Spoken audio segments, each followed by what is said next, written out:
May 12, 1945, 0615 hours. Wilhelmshaven Naval Base. Coordinates 53 degrees 31 minutes north, 8 degrees 8 minutes east. Captain Lloyd and Erich Topp stood on Pier 7, gazing at the submarine that embodied everything Germany had needed. 5 years too late. U-2511 Type 21, the Electroboot. At 42 years old, Topp had sunk 35 Allied ships. He'd survived 3 years of Atlantic warfare. He wore the Knight's Cross with oak leaves. Now, with the war nearing its end, American tanks 200 kilometers to the west and Soviet artillery audible to the east, German Naval Command had given him 8 hours to test a submarine that could revolutionize warfare. No manuals, no training crew, just 8 hours to determine if this machine could justify 5 years of German submarine research. The order was clear. Captain Littman Topp will conduct a comprehensive operational assessment of the Type 21 capabilities and report findings by 1400 hours. Full combat evaluation protocol. What Topp discovered in those 8 hours would explain not only why the Type 21 came too late, but also why he had been losing battle for years without understanding the invisible system that was hunting him. The Type 21 represented the perfect evolution of German submarine technology, but it arrived in a war already decided. Development began in June 1943, precisely when the Battle of the Atlantic was shifting against Germany. That month, 43 U-boats were sunk. Black May forced Admiral Donitz to withdraw all submarines from the North Atlantic, acknowledging a tactical defeat. The Type 21 was Germany's answer, a true submersible with a streamlined hull, massive battery capacity, a snorkel-breathing tube, and a top speed of 17 knots submerged, faster underwater than on the surface. Its specifications: 1,800-ton displacement, an operational depth of 280 meters, compared to the Type 7's 200 meters, weeks of submerged endurance without surfacing, silent running to defeat Allied sonar, and a hydraulic torpedo reload system that took 12 minutes compared to the 20-plus minutes of manual reloads. It had 6 bow tubes with rapid-fire capability. Albert Spee's ministry had committed to mass production, 30 boats per month using prefabricated sections, 8 shipyards building modular components, 3 final assembly locations. The first Type 21 was commissioned on January 27, 1945. By May 1945, 118 were commissioned, but none had gone on combat patrols. The problem wasn't construction, it was timing. Each boat required 3 to 4 months of training, and by May 1945, Germany lacked the time, fuel, and operational space. U-2511 was exceptional, commissioned on February 28 and completed its abbreviated training faster than any other Type 21. Topp received command on May 2 to evaluate its combat readiness and operational viability. The situation was dire. Allied forces controlled all Atlantic approaches. The Marine had 156 operational U-boats, down from over 400 in 1942. Losses far exceeded production. Admiral Donitz believed that the Type 21 could resurrect submarine warfare. One perfect submarine could accomplish what hundreds of conventional boats couldn't. But Topp carried deeper questions. For 2 years, he had experienced encounters that made no tactical sense. Allied forces were finding him with impossible speed and precision. 3 incidents haunted him: September 1943, March 1944, and November 1944. Each time, he blamed bad luck or a careless crew. But standing aboard U-2511, staring at specifications that solved every tactical problem, Topp began to wonder, what if those encounters hadn't been random? What if there had been a system hunting me that I hadn't recognized? Erich Topp joined the Marine in 1934 and transferred to U-boat service in 1937. By 1940, he commanded U-552 with a combat record of 35 merchant ships sunk and nearly 200,000 gross tons destroyed. He received the Knight's Cross in December 1941 and the Oak Leaves in August 1942. By the age of 30, he was one of Germany's most decorated submarine commanders. But Topp wasn't just a warrior. He was an analyst. His patrol reports revealed patterns that would become crucial to understanding the invisible enemy system that had been targeting him all along. Detailed technical observations. German naval intelligence closely studied Topp's reports for valuable strategic insights. He had witnessed the evolution of Allied anti-submarine warfare. In 1941, individual escorts with primitive sonar and depth charges that required visual contact. U-boats dominated the seas. By 1942, coordinated escort groups, improving radar, and the introduction of hedgehog weapons were making it manageable with wolfpack tactics. But in 1943, everything shifted. Escort carriers, sophisticated radar, and acoustic torpedoes changed the game. Every patrol became a survival exercise. By 1944, Topp understood what German Naval Command refused to accept. Submarine warfare had become suicidal. The life expectancy of a U-boat dropped from 14 months in 1941 to just 4 months in 1944. Nearly 75% of crews were lost. Topp had survived through a combination of tactical discipline and luck. He had witnessed over 40 fellow commanders perish. He understood on a visceral level what headquarters viewed merely as statistics. However, 3 encounters stood out: September 1943, March 1944, and November 1944. In these, Allied forces appeared with an unnerving precision, suggesting there was something beyond just improved equipment or training. When assigned to evaluate the Type XXI, Topp felt a mixture of contradictory emotions: professional curiosity about the revolutionary technology versus a grim suspicion that he had been fighting an invisible enemy for years.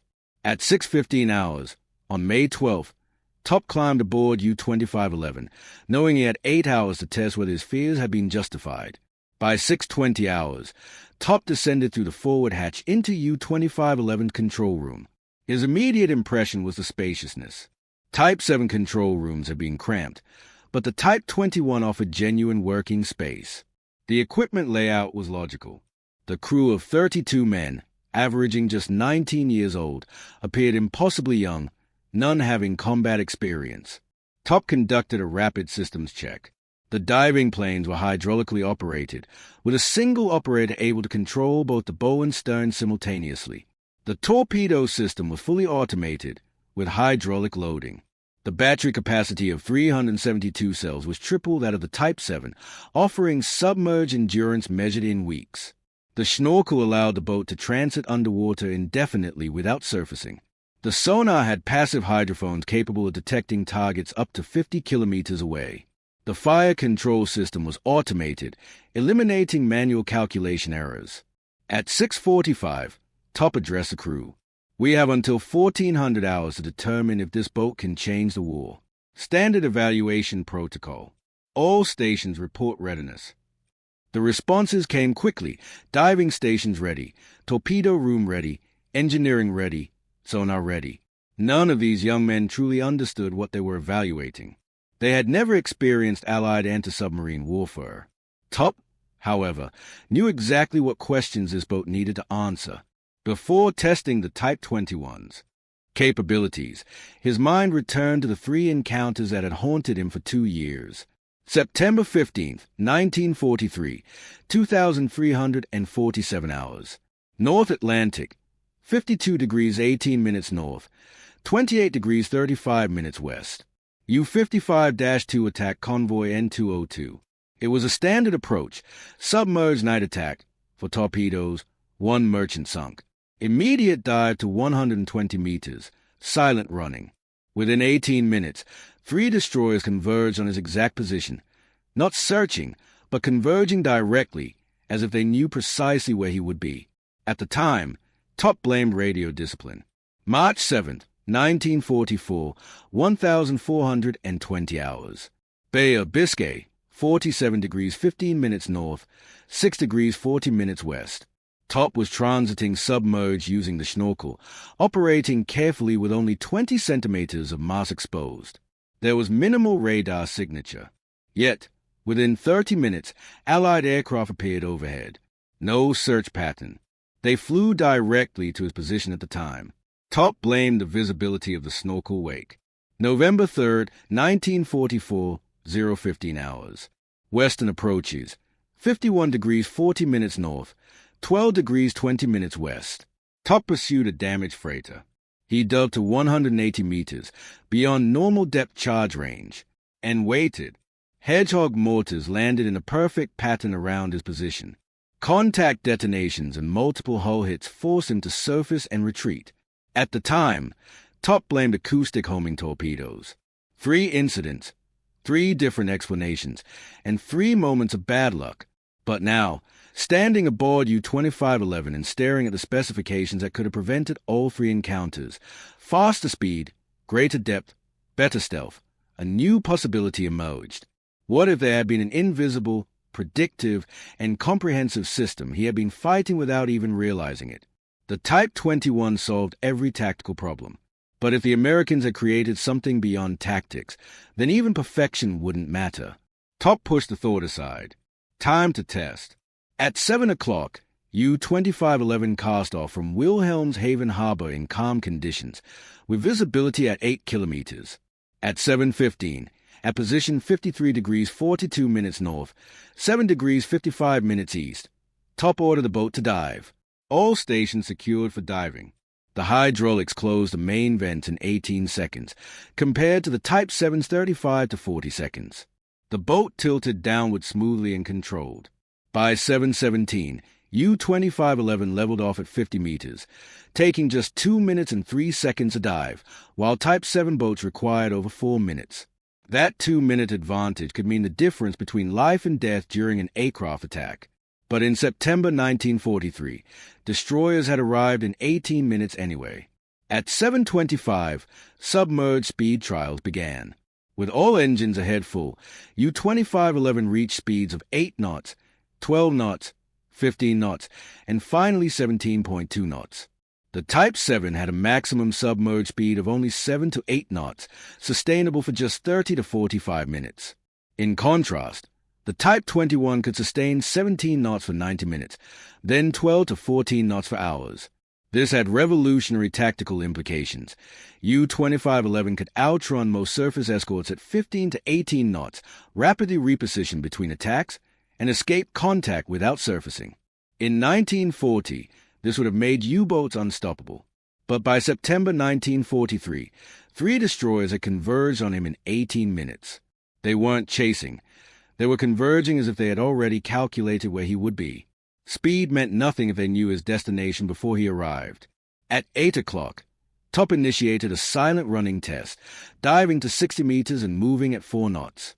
U-2511 became nearly undetectable. Its streamlined hull eliminated turbulence, and the rubber coating absorbed sonar pings.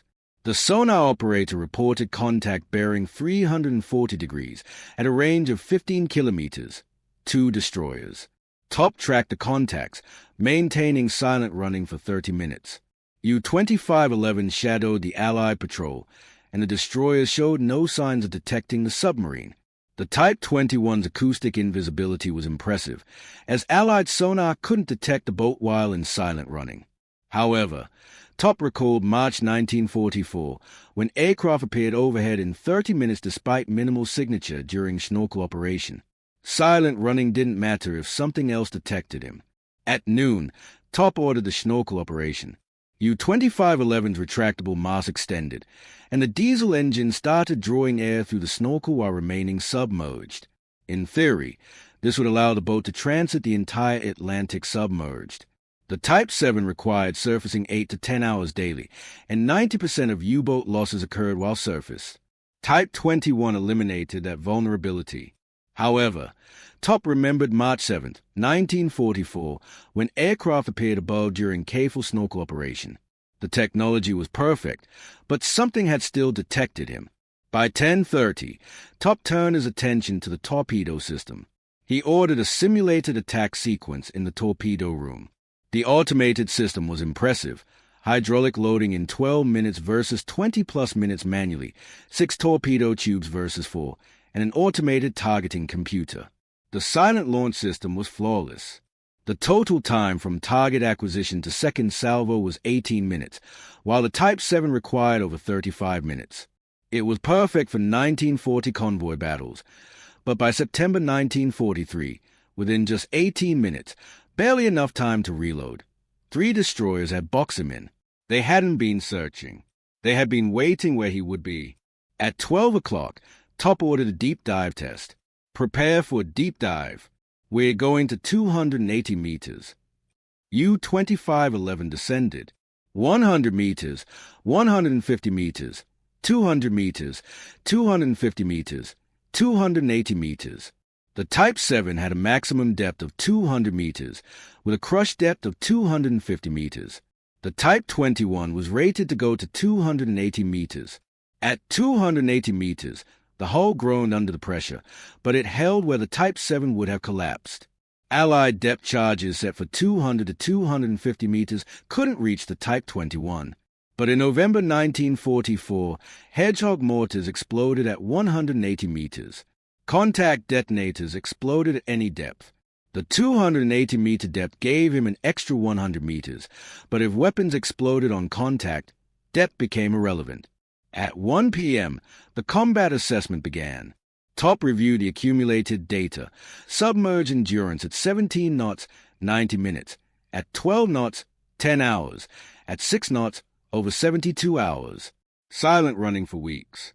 Capabilities included indefinite snorkel transit, 280-meter depth, rapid-fire torpedoes, and automated systems. In every specification, the Type 21 was perfect. Yet Topp couldn't stop thinking about those three encounters. In September 1943, he had been found 18 minutes after launching torpedoes. In March 1944, he was located 30 minutes after snorkel operation. In November 1944, he was targeted at 180 meters depth. 3 perfect attacks by him, 3 perfect responses by them. The Type 21 gave him better speed, depth, stealth, and endurance. But what if the Allies weren't hunting submarines by detecting them? What if they were hunting submarines by predicting them? At 13:30, Topp ordered a return to Wilhelmshaven. In the control room, he reviewed the test data one last time. Every number confirmed the Type 21 superiority, perfect specifications, revolutionary design, flawless execution. And suddenly, with absolute clarity, Topp understood why none of it mattered. September 15, 1943. It took 18 minutes from torpedo launch to destroyer convergence. At the time, he had blamed radio discipline. Now, he understood high-frequency direction finding, HFDF. The moment he reported the convoy position to U-boat command, Allied shore stations triangulated his transmission within seconds. They calculated his probable escape vector and positioned destroyers in predictive box that he couldn't escape. The Type 21 17-knot speed allowed him to move faster, but radio waves traveled at the speed of light. Mathematics had defeated mobility. The destroyers hadn't been chasing him. They had been waiting where algorithms predicted he would be. March 7, 1944. Aircraft appeared overhead in 30 minutes during snorkel operation. At the time, he blamed the visibility of the wake. Now, he understood centimetric radar, a new radar operating on 10 centimeters wavelengths, which was undetectable by German MTOX receivers but could detect snorkel mass from 15 kilometers away.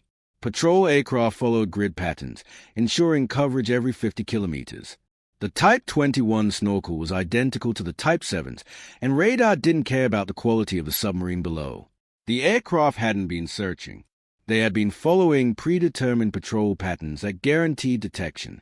November 3, 1944. Hedgehog pattern at 180 meters depth. At the time, Topp had blamed acoustic homing weapons. Now, he understood predictive fire patterns. The destroyers calculated his probable location based on the last contact and dropped Hedgehog mortars in a saturation pattern covering a 50-meter radius. Statistical certainty ensured hits. The Type 21's 280-meter depth capability gave him 100 more meters, but Hedgehog mortars exploded on contact at any depth. Greater depth meant nothing when weapons didn't require depth settings, only approximate location and saturation fire. For 5 years, Topp had called it bad luck, blamed inexperienced crews, and questioned his own judgment. But in 8 hours of testing the Type 21, he finally saw the pattern. The Americans weren't hunting individual submarines. They had built a system that covered the entire Atlantic. HFRDF triangulated every radio transmission. Centimetric radar detected every snorkel and periscope. Escort carriers provided continuous air coverage. Destroyer escorts saturated probable locations with weapons. Each element was adequate technology, not revolutionary, not genius level. Together, they formed a system no submarine could survive, regardless of capabilities. Topp had spent the war perfecting submarine tactics, while America had focused on building a system to counter him, detecting transmissions, predicting movements, and ensuring weapons were waiting. The Type 21 was a perfect submarine designed to solve tactical problems. The Allied ASW system was a perfect cage designed to eliminate submarines as a strategic threat. In 8 hours, Topp understood that this boat could outrun destroyers, outdive depth charges, and evade sonar detection. But it couldn't escape a system that predicted where submarines had to be and ensured weapons were waiting when they arrived. Germany had engineered perfection. America had industrialized inevitability. What made the Type 21 revolutionary was the integrated system approach applied to submarine design. The hull of previous submarines had been optimized for surface operation, but the Type 21 inverted this by optimizing it for submerged operation. The streamlined cross-section reduced drag by 60%. The elimination of the deck gun removed protrusions, and the smooth outer hull with recessed features made a significant difference. As a result, the Type 21 could reach 17 knots submerged, compared to 7 to 8 knots of conventional boats. Its battery system, with 372 cells, was 3 times the Type 7 capacity. The Type 21 could maintain 17 knots for 90 minutes, 12 knots for 10 hours, and 6 knots for over 72 hours. The American response wasn't better batteries, but more patrol aircraft. By 1945, Atlantic coverage averaged 1 aircraft every 30 kilometers. Submarine endurance became irrelevant. The snorkel system, revolutionary from 1940 to 1942 when radar coverage was sparse, became obsolete by 1945. Centimetric radar could detect snorkel mass from over 15 kilometers. The technology was perfect, but the operational environment had evolved beyond it. The automated systems reduced the crew size from 44 to 32 men, increasing efficiency and decreasing training time. The American counter was an individual automation, but system-level coordination. Allied convoy defense was a centralized command with real-time intelligence sharing, integrated air, surface, and subsurface tactics. Individual submarine automation couldn't counter the coordinated multi-domain response. In terms of production, 8 shipyards and 3 assembly yards aimed for a target of 30 boats monthly, with 176-day build time. By May 1945, only 118 boats had been commissioned, and none had gone on combat patrols. The bottleneck wasn't construction, it was training, deployment, and fuel. By comparison, the U.S. had 563 destroyer escorts, 122 escort carriers, and more than 2,000 patrol aircraft annually from 1943 to 1945. The fundamental gap was that Germany optimized submarine technology, while America optimized the anti-submarine system. Technology versus system. The system wins with sufficient capacity and coordination. The Type 21 represented the perfect submarine design. But by 1945, the submarine design philosophy itself had become obsolete. Topp submitted his report at 1,400 hours on May 12, 1945. The conclusions were devastating. The Type 21 represents a significant advancement in submarine technology. Combat effectiveness assessment. Theoretical capability very high, but practical operational viability minimal, given the current strategic situation and Allied defensive superiority.